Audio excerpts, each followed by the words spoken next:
हमने जो परमहंस स्थिति को प्राप्त महापुरुष हैं उन्हीं से बाल्यावस्था में जब घर से निकले थे तो कुछ समय बाद ये प्रश्न किया था।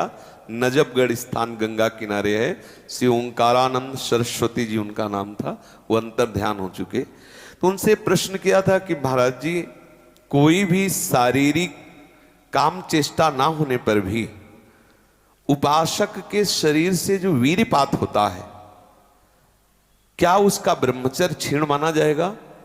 यदि क्षीण माना जाएगा तो वो क्यों निकलता है जब उसकी कोई क्रिया नहीं? उसे कैसे रोका जा सकता है?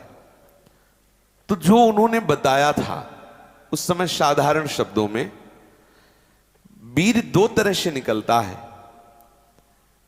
एक तो जो घातक है वो उसी के शरीर से निकलेगा जिसने हस्तमैथुन किया है या गंदी क्रियाएं करके बच्चापन से ही वीर्य को नष्ट किया है। जैसे 12-13 वर्ष की अवस्था है और उस अवस्था से आप अपने कुसंग के कारण वीर्य का नाश कर रहे हैं, तो कुछ वर्षों तक हस्तमैथुन करने वाला या अन्य गंदी चेष्टा करने वाला ये नहीं जान पाता है कि इसके द्वारा मेरी हानि हो रही, वो नहीं समझ पाता, क्योंकि जीवनी शक्ति भगवान अपनी तरफ से देते हैं।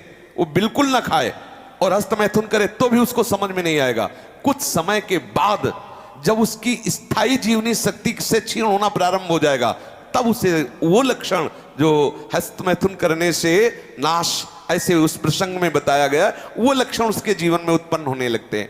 अब यदि वो किसी संग के प्रभाव से हस्तमैथुन बंद कर देता है तो उसका वीर्यपात होगा।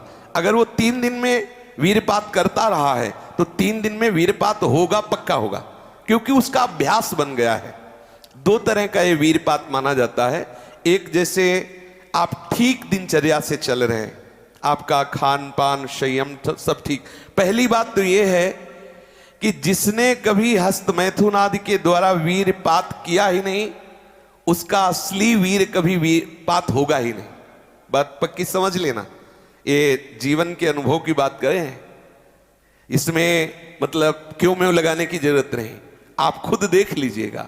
यदि आपने कभी हस्तमैथुन नहीं किया, कभी किसी भी तरह से जनेंद्री का घर्षण करके वीर्यपात नहीं किया, तो आपकी वो संतानोत्पत्ति की क्षमता वाला जो वास्तविक वीर्य है वो स्वाभाविक निकल ही नहीं सकता।